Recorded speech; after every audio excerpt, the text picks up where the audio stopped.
Oi, Maíra Goulart, querida, chegando aqui para conversar com a gente. Seja bem-vinda, querida Maíra.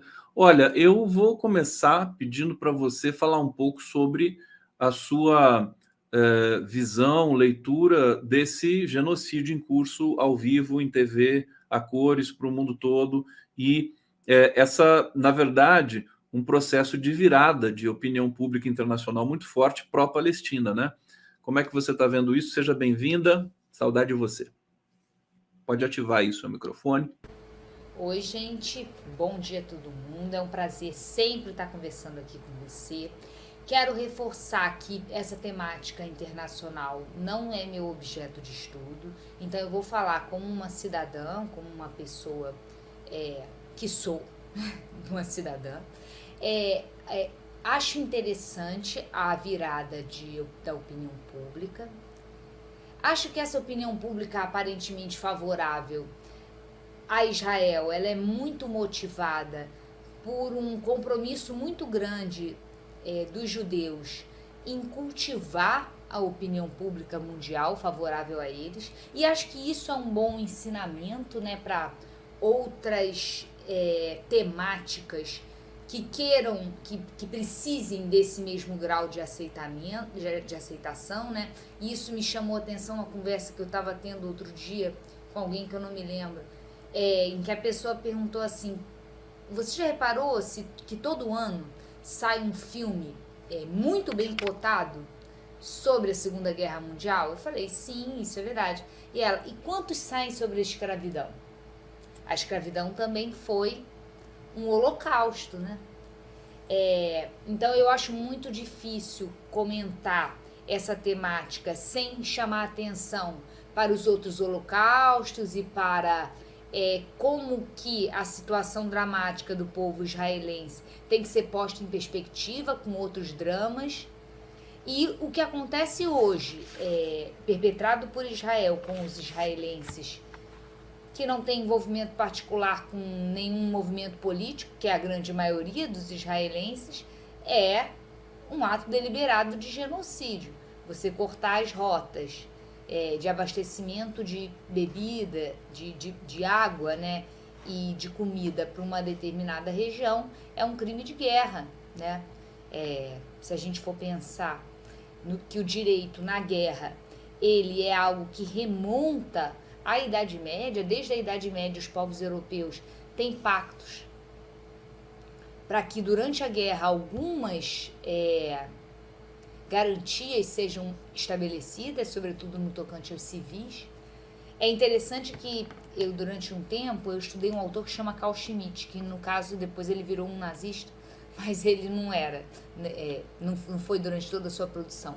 E ele tem uma produção sobre relações internacionais, surge da época que eu estudava relações internacionais, em que ele fala disso, né? Ele fala como os povos europeus, eles pactuavam esse conjunto de regras para disputas e conflitos entre eles, mas que quando esses conflitos envolviam povos de fora da Europa, eles esqueciam completamente essas garantias, né? E esse respeito à legitimidade do outro enquanto ator político.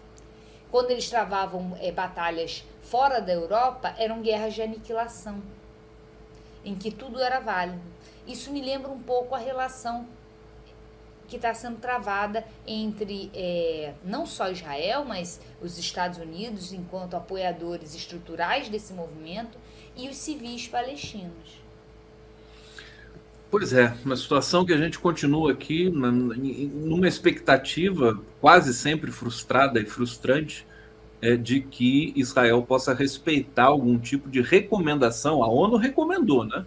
Não fez a resolução, mas fez uma recomendação de que é preciso fazer um corredor ali, uma pausa humanitária. Quer dizer, nem pediu cessar-fogo, pediu uma pausa para pelo menos algumas pessoas serem resgatadas ali. Maíra Goulart, agora com relação ao governo brasileiro, o governo brasileiro tem se portado muitíssimo bem com relação a essa questão, né? Eu vou até pedir para a gente entrar, daqui a pouco a gente vai falar da pesquisa Quest, você quer falar um pouquinho sobre isso, mas o Aldo Fornazieri pediu aqui, falou, a esquerda precisa fazer uma grande manifestação no Brasil, né? Para não ficar atrás de Londres, de Nova York, de Paris, as grandes cidades do mundo todo, apoiando o povo palestino. O Brasil fez manifestações mais pequenas ainda, né? No Rio de Janeiro também teve algumas aí, né? Talvez porque aqui, né, a gente está lidando com o nosso próprio genocídio cotidiano do povo Sim. negro favelado, e agora não só o favelado, o povo negro que vive sob o controle das áreas de milícia, que sofrem genocídios cotidianos, e isso está mobilizando muito aqui no Rio de Janeiro. A gente se surpreende com uma milícia cada vez mais pujante e cada vez mais capaz de determinar o cotidiano das pessoas. Então, talvez isso faça com que a nossa reação seja menos ágil do que a dos londrinos, que não estão lidando com esses holocaustos cotidianos. Com outro genocídio. Então, tá aqui, já a Maíra já botou um novo conceito, que eu vou incorporar também, contra todos os genocídios, né? Contra o genocídio do povo preto das comunidades da periferia no Brasil, contra os indígenas, né? Yanomami, e também contra aqueles que não podem financiar, todos aqueles que não podem financiar uma indústria de filmes a seu favor, né? Claro, claro. Perfeito. Maíra Goulart, você chamou atenção para a pesquisa Quest, deixa eu colocar aqui na tela. Tem pergunta sobre Israel, eu até ia fazer esse link. Você quer fazer um link? A questão internacional, a questão contextual, né? Qual é a questão conjuntural que mais apareceu na espontânea? Foi a questão de Israel. E é uma avaliação positiva do governo em relação a ela. Perfeitamente. É claro que, como toda pergunta espontânea, o retorno é baixo, né? São só 6 pontos percentuais. Mas é a primeira. Agora, deixa eu te perguntar, vamos ver no geral, não sei se vai dar para ir nos detalhes, mas fica à vontade para me indicar qual lâmina que você quer mostrar. Mas agora eu quero te perguntar, o governo, a aprovação do trabalho que o presidente Lula está fazendo, teve uma queda. Suave declínio. O Felipe Nunes, que é o CEO da Quest, destacou que tem uma questão na economia, né, que está pegando. Como é que você viu essa oscilação aqui dessa avaliação da população brasileira? Governar, né?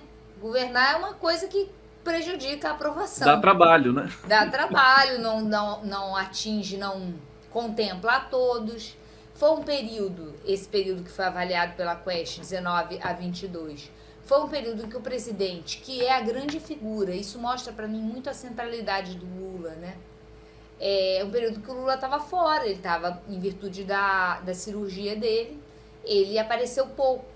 Como a gente precisa do Lula para ter essa conexão com o cidadão comum. Então essa minha leitura ela é não tão ortodoxa. Maíra, desculpa te interromper, eu não sei se é o meu sinal que está um pouco fraco ou o seu. Nós não entendemos o que você disse, eu peço para o público até confirmar aqui ou não. Deixa eu ver se estabilizou. Eu estou vendo você um pouquinho congelada. Ai, meu Deus. Você me escuta bem? Eu te escuto perfeitamente e te vejo bem. Acho que deu uma oscilação no seu sinal. Não Mas sei ainda se. tá? Acho que se você reentrar, estabiliza. Você quer fazer isso? Vamos fazer? Posso fazer isso, mas eu tô hoje. Agora já estabilizou. Já estabilizou. Ela saiu e vai voltar.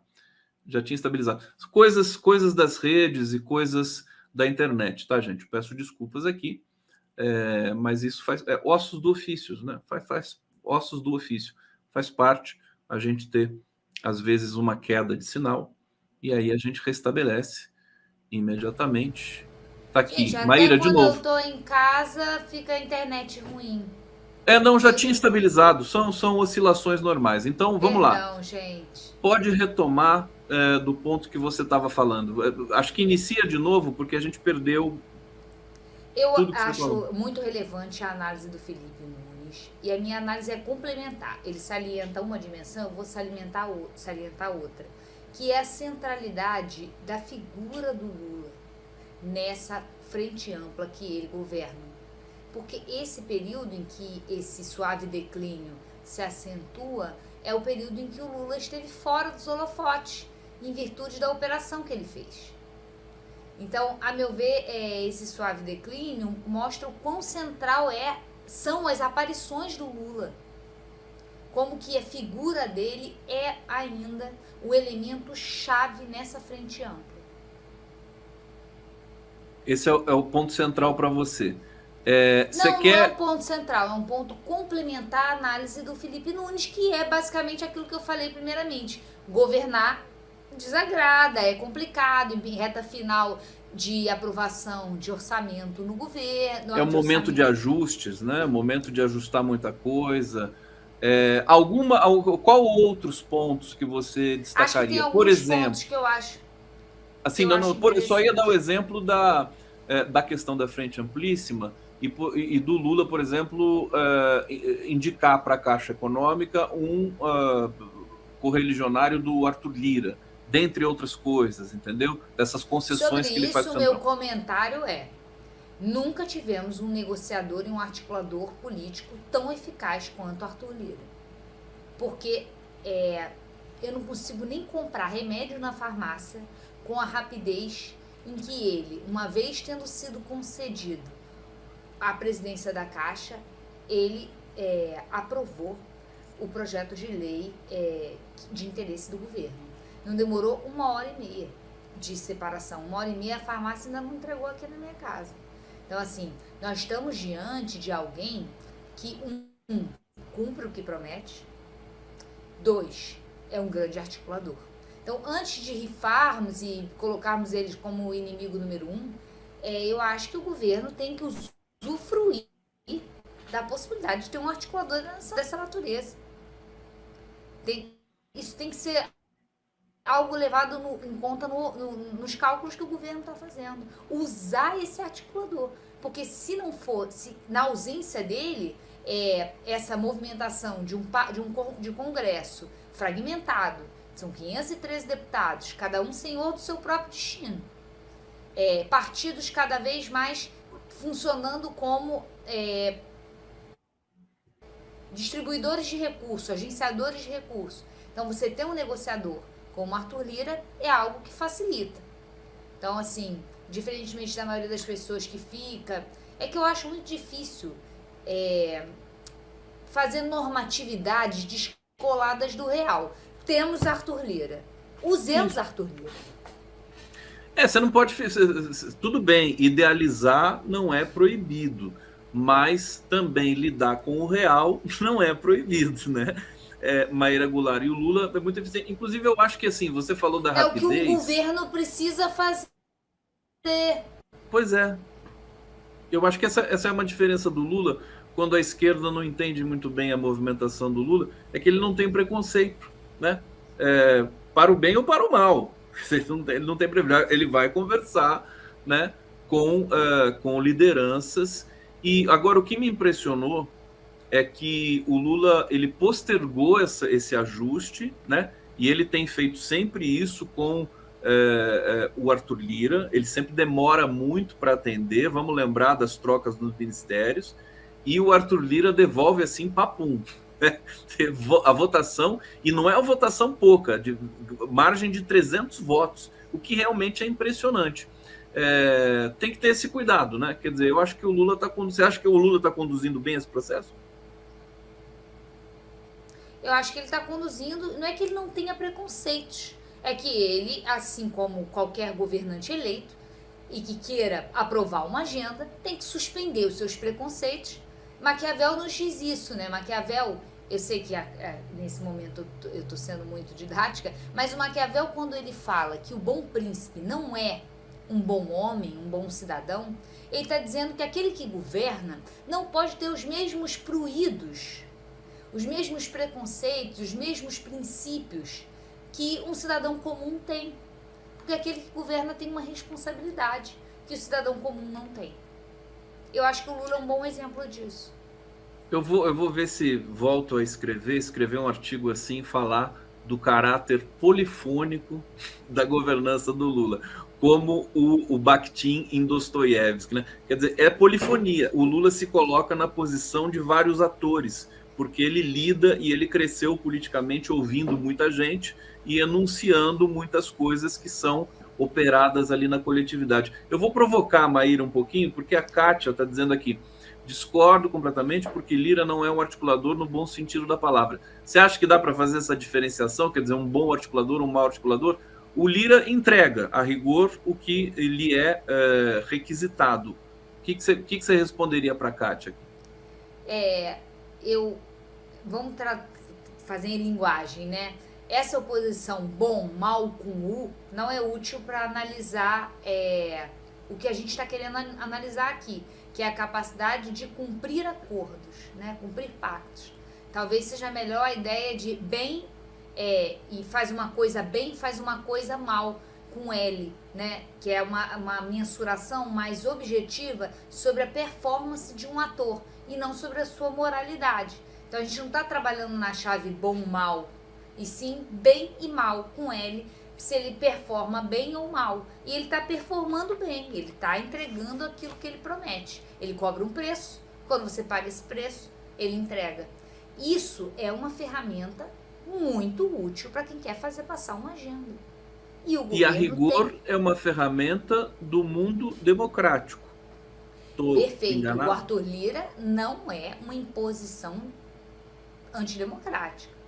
Ele foi democraticamente eleito e os parlamentares que ele aparece como grande artífice, né? Os parlamentares que ele arregimenta também foram democraticamente eleitos por pessoas, isso aqui talvez seja o mais doloroso, que sabem o que estão fazendo.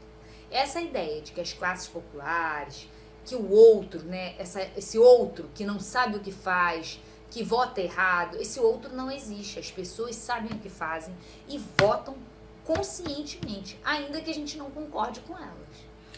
E lembrar que na aprovação da taxação das offshores e dos super ricos, né, que foi encaminhada ali depois da nomeação para a Caixa Econômica Federal, o Republicanos deu 90% dos votos para o governo. Deu mais do que o União Brasil. Deu mais que a União Brasil. Deu mais do que a União Brasil, que está desde o início na configuração dos ministérios, um dos primeiros partidos a ser incorporados.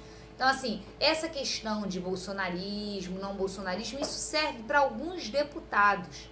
Para a grande maioria, o que está articulando é esse pragmatismo político, não ideológico, fisiológico, que está organizando o Congresso. A minha piadinha, assim que saiu a tributação das grandes fortunas, que é uma coisa que a gente esperou anos e anos e anos e nunca ninguém conseguiu passar, gente, dá logo um ministério importante para o Arthur Lira e vamos passar o fim da propriedade privada.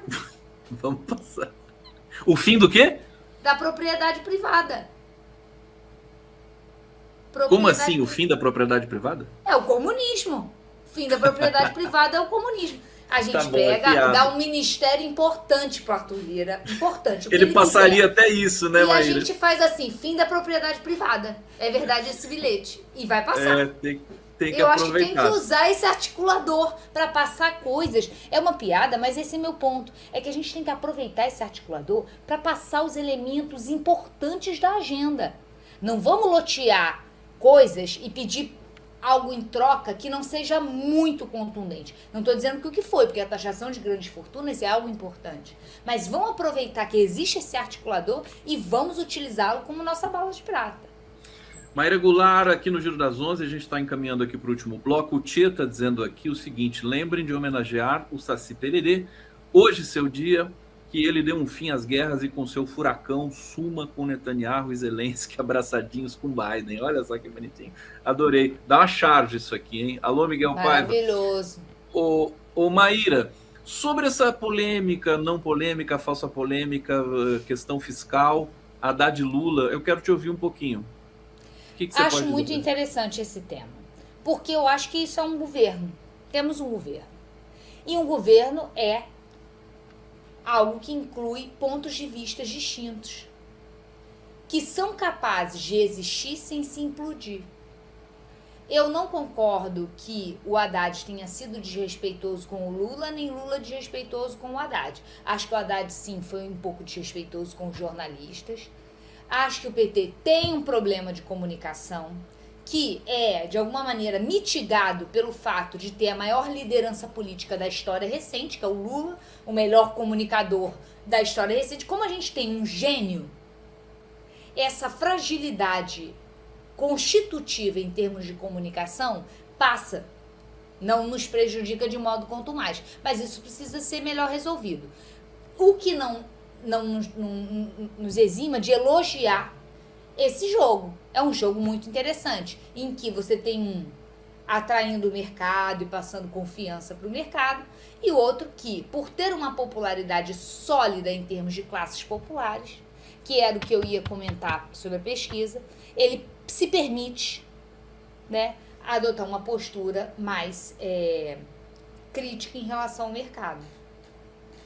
O que eu ia falar da pesquisa é que a gente tem esse suave declínio da popularidade do governo, mas a gente continua tendo as mesmas estratificações socioeconômicas, né? A mesma clivagem socioeconômica, que é o PT, o governo, mais bem avaliado entre quem tem ensino fundamental, uma diferença bem grande de quem tem ensino fundamental para quem tem ensino superior, de 63 para 44 de aprovação.